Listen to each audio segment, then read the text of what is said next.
எல்லாரும் சேர்ந்து என்னை ஏமாத்திட்டீங்க. இதை கூறிவிட்டு விக்ரம் துப்பாக்கியால் சுட்டான். நட்சத்திரா பயத்தின் உச்சத்திற்கு சென்று அலறிக்கொண்டே அங்கேயே மயங்கி விழுந்தாள்.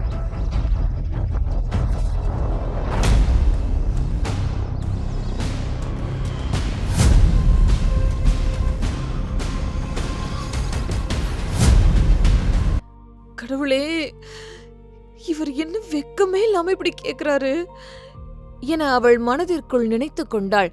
ஆனால் அதை வெளியே சொல்லும் தைரியம் அவளுக்கு இல்லை. அவள் மிக மெதுவான குரலில், ஆனா உங்களை பார்த்தா சாரி கட்டுற ஆள் மாதிரி தெரியலையே, நிஜமாவே உங்களுக்கு சாரி கட்ட தெரியுமா இல்ல சும்மா சொல்றீங்களா என்று கேட்டாள். திடீரென்று நட்சத்திரா இப்படி கேட்பாள் என்று விக்ரம் சற்றும் எதிர்பார்க்கவில்லை. அவனது கண்கள் கோபத்திலும் வெறுப்பிலும் சிவந்தன. இப்போ எதை பத்தியும் யோசிக்க டைம் இல்ல. கீழே தாத்தா வெயிட் பண்ணிட்டு இருக்காரு. சீக்கிரமா இவளை ரெடி பண்ணி கீழே கூட்டிட்டு போகணும். இல்லாட்டி தாத்தாக்கு டென்ஷன் தான் ஜாஸ்தி ஆகும்.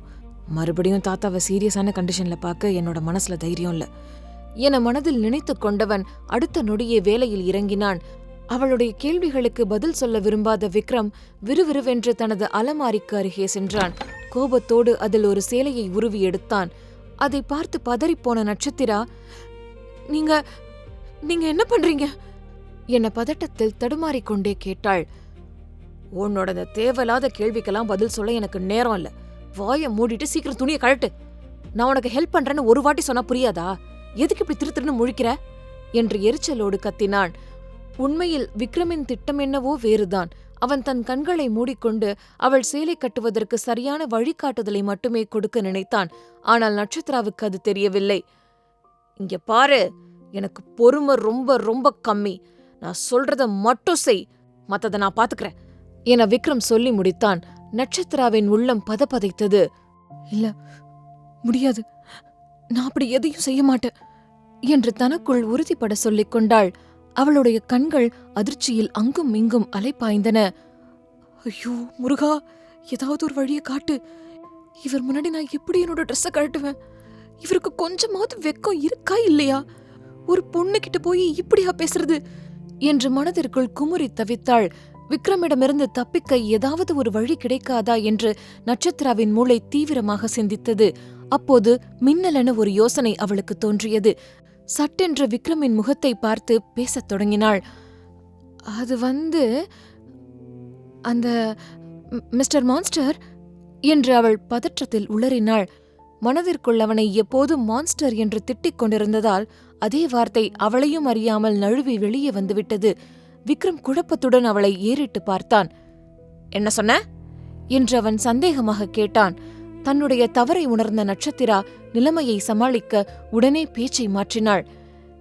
இல்ல, அது விக்ரம் சார், அது நான் என்ன சொல்ல வந்தேன்னா, அந்த பால்கனில அந்த பக்கம் ஏதோ சத்தம் கேக்குது என்றாள். உடனே விக்ரம் தனது ஒரு புருவத்தை உயர்த்தி, சத்தமா? என்ன சத்தம் அது என்று அவளை சந்தேகமாக பார்த்தான். பதற்றத்தை மறைக்க முயன்ற நட்சத்திரா அவசரமாக பதிலளித்தாள். அது என்ன சத்தம்னு எனக்கு தெரியல, ஆனா கண்டிப்பா அங்க ஒரு சத்தம் கேட்டுச்சு, நீங்க போய் பாருங்களே என்றாள். விக்ரம் அவளை ஒரு விசித்திரமான பார்வையால் அளவெடுத்துவிட்டு பால்கனியை நோக்கி மெல்ல நடக்கத் தொடங்கினான். அவன் திரும்பிய அந்த நொடி நட்சத்திராவின் முகத்தில் ஒரு சிறு புன்னகை அரும்பியது. நட்சத்திரா, ஓடிடு. இந்த மான்ஸ்டர் உன்னை பாக்குறதுக்குள்ள இங்கிருந்து தப்பிச்சு ஓடிடு, இல்லனா மறுபடியும் ட்ரெஸ்ஸை கழட்ட சொல்லி உன்னை இவன் டார்ச்சர் பண்ணுவான் என்று தனக்குத்தானே கட்டளையிட்டுக் கொண்டாள். விக்ரம் பால்கனியில் என்ன சத்தம் என பார்க்க விரைந்தான். மறு நிமிடம் நட்சத்திரா மின்னல் வேகத்தில் கதவை திறந்து கொண்டு அங்கிருந்து தப்பிப்பதற்காக வெளியே ஓட்டம் பிடித்தாள். நட்சத்திரா மூச்சிறைக்க அந்த படிக்கட்டுகளில் இறங்கினாள். பின்னங்கால்கள் பிடரையில் பட ஓடி வந்தவள் நேராக ஹாலில் அமர்ந்திருந்த தாத்தாவிற்கு முன்னால் வந்து நின்றாள். கைகளை முழங்காலில் ஊன்றி குனிந்தவாறு நீண்ட மூச்சுக்களை இழுத்து விட்டாள். அவளுடைய உடல் நடுக்கம் இன்னும் அடங்கவில்லை. அந்த மான்ஸ்டரிடமிருந்து எப்படியோ தப்பித்து விட்டோம் என்ற நிம்மதி ஒரு பக்கம் இருந்தாலும் அடுத்து என்ன நடக்குமோ என்ற அச்சம் அவளை வாட்டியது. அங்கே மேல் தளத்தில் நட்சத்திரா ஏமாற்றிவிட்டு ஓடுவதைக் கண்ட விக்ரமின் முகம் கோபத்தில் சிவந்து போனது. அவன் கோபத்தில் தன் கைகளை இறுக்கமாக மூடி பிடித்துக் கொண்டான். அவனது கை நரம்புகள் புடைத்தன. ஒரு சாதாரண பொண்ணுக்கு இவ்ளோ தைரியமா என்கிட்டயே பொய் சொல்லிட்டு ஓடுறியா? உன்னை இன்னைக்கு சும்மா விடமாட்டேன் நட்சத்திரா என்று கர்ஜித்தான். விக்ரமின் கோபம் இப்போது உச்சக்கட்டத்தை எட்டியிருந்தது. அவனது வலது கையின் 2 விரல்கள் தானாகவே அவனது நெற்றியை தட்ட ஆரம்பித்தன. அவன் மனதிற்குள் 2 பைசாக்கு கூட பிரயோஜனம் இல்லாத, ஆஃப்டர் ஆல் ஒரு வில்லேஜ் பொண்ணு இந்த விக்ரமையே ஏமாத்திட்டாளா? இந்த விக்ரம் கிட்ட விளையாடுற விளையாட்டுக்கு நீ கண்டிப்பா விலை கொடுத்தே ஆகணும் நட்சத்திரா. உன்னோட அந்த திமிர நான் எப்படி அடக்கறேன்னு மட்டும் பாரு என்று வன்மத்துடன் நினைத்து கொண்டான். தன்னை சற்று நிதானப்படுத்திக் கொண்ட விக்ரம் மெல்ல படிக்கட்டுகளில் இறங்கி ஹாலை நோக்கி நடக்கத் தொடங்கினான். கீழே ஹாலில் இருந்த தாத்தாவும் மற்ற 4வரும் நட்சத்திரா இப்படி ஒரு கோலத்தில் மரண பயத்தில் ஓடி வருவதைக் கண்டு நிலை குலைந்து போனார்கள். அவள் நனைந்த ஆடைகளுடன் கலைந்த கூந்தலோடு மூச்சிரிக்க நிற்பதை பார்த்த தாத்தா ஒரு நிமிடம் தன் இதயமே நின்று விட்டது போல் உணர்ந்தார். இருந்தாலும் அவள் இப்பொழுது அவர்களுக்கு முன்பாக உயிரோடு இருக்கிறாள் என்ற விஷயம் அவருக்கு நிம்மதியைதான் தந்தது. நல்ல வேளை, விக்ரம் இவளை ஏதாவது செஞ்சிருப்பானோன்னு பயந்தே போயிட்டேன். ஆனா இவ இப்படி பயந்து போயிருக்கா? அந்த பாவி இவளை என்ன பாடுபடுத்தினானோ தெரியலையே என்று நினைத்த தாத்தா ஒரு நீண்ட பெருமூச்சை விட்டு தன்னை தேற்றிக் கொண்டார். அவளது நிலையை பார்த்த த்ருவ் பதற்றத்துடன் அவள் அருகே ஓடி வந்தான். என்னாச்சா நீ? ஏன் இப்படி பயந்து போய் நிக்கிறீங்க? முகமெல்லாம் ஏன் இப்படி வெளுத்து போயிருக்கு என்று கவலையுடன் கேட்டான். அதற்குள் விஷால் விரைந்து சென்று தண்ணீர் எடுத்து வந்தான். அதை நட்சத்திராவின் கைகளில் திணித்தவன் மிகுந்த அனுதாபத்துடன் அவளை பார்த்தான். கொஞ்சம் பொறுமையா மூச்சு விடுங்க அண்ணி, முதல்ல இந்த தண்ணியை குடிங்க. எதை பார்த்து இவ்வளோ பயப்படுறீங்க? அண்ணன் ஏதாவது சொன்னாரா? இல்ல வேற எதுவும் பிரச்சனையா? ஏன் இவ்வளோ பதட்டமா இருக்கீங்க என்று அடுக்கடுக்காக கேள்விகளை எழுப்பினான். நட்சத்திரா எதற்கும் பதில் சொல்ல முடியாத நிலையில் இருந்தாள். அவள் வாயை திறந்து உண்மையை சொன்னால் விக்ரம் தன்னை ஆடைகளை கழற்றச் சொன்ன விஷயத்தை சொல்ல வேண்டியிருக்கும். அதை நினைத்தாலே அவளுக்கு வெட்கமும் பயமும் ஒரு சேர வந்தது. அவள் எதையாவது சொல்ல முயற்சிக்கும் முன்பே விக்ரம் அங்கே வந்து சேர்ந்தான். அவன் முகத்தில் எந்த சலனமும் இல்லை. மிக அமைதியாக தன் 2 கைகளையும் பேண்ட் பாக்கெட்டிற்குள் நுழைத்துக் கொண்டு கம்பீரமாக நடந்து வந்தான். அவன் நேராக வந்து தாத்தாவிற்கு அருகில் மௌனமாக நின்றான். விக்ரமை கண்டதும் நட்சத்திராவின் கண்கள் அதிர்ச்சியில் விரிந்தன. ஐயோ, வந்துட்டானே, இனி என்ன செய்ய போறானோ என்று அவளது உள்ளம் நடுங்கியது. கையில் இருந்த தண்ணீரை ஒரு மிடர் குடித்தவள் விக்ரமின் அந்த ஊடுருவும் பார்வையை கண்டதும் நிலை தடுமாறினாள். பயத்தில் அந்த தண்ணீர் அவளது தொண்டையில் விக்கிக் கொண்டதால் பலமாக இருமத் தொடங்கினாள்.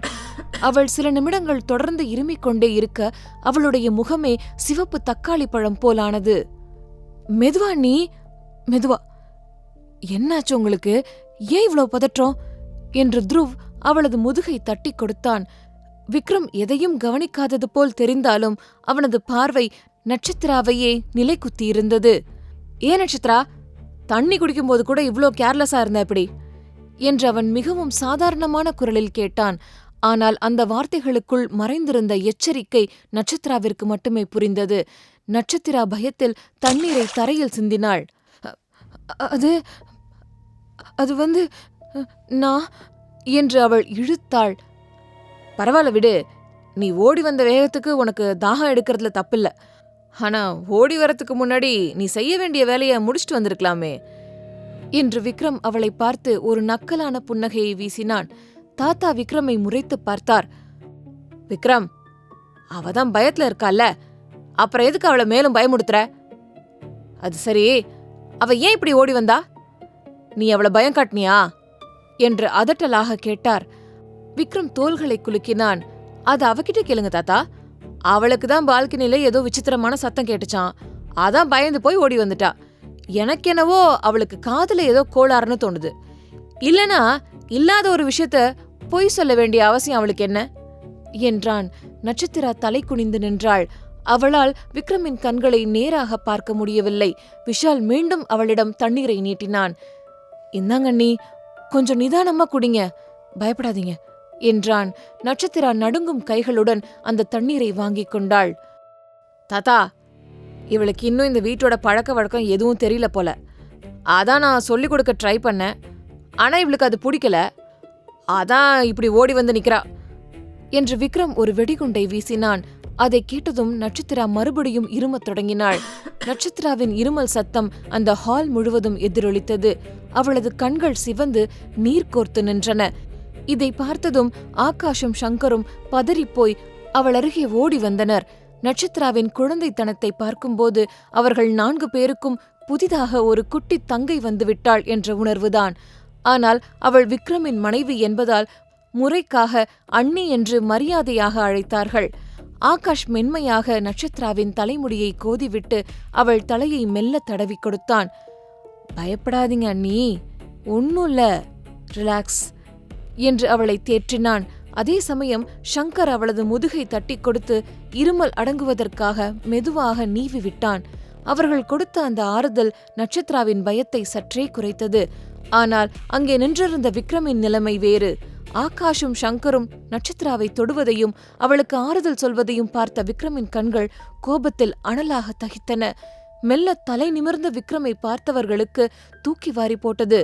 விக்ரமின் அந்த உக்கிரமான பார்வையை கண்டதும் அடுத்த வினாடியே அவர்கள் இருவரும் நட்சத்திராவின் தலை மற்றும் முதுகிலிருந்து கைகளை சுட்டுக் கொண்டவர்கள் போல் பின்னுக்கு இழுத்து கொண்டனர்.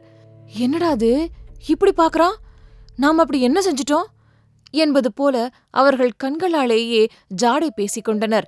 விக்ரமின் அந்த மௌனமான எச்சரிக்கை அவர்களை நடுங்க வைத்தது. சிறிது நேரத்தில் நட்சத்திராவின் இருமல் அடங்கி அவள் ஓரளவு இயல்பு நிலைக்கு திரும்பினாள். அவளது முகம் இன்னும் பயத்தில் வெளுத்துதான் இருந்தது. துருவ் அவள் அருகே வந்து கவலையோடு, இப்போ பரவாயில்லையா அண்ணி, என்ன ஆச்சுன்னு சொல்லுங்க, ஏன் இவ்ளோ பதற்றோம், ஏன் அப்படி ஓடி வந்தீங்க என்று கேட்டான். நட்சத்திரா மெல்ல விக்ரமை திரும்பி பார்த்தாள்.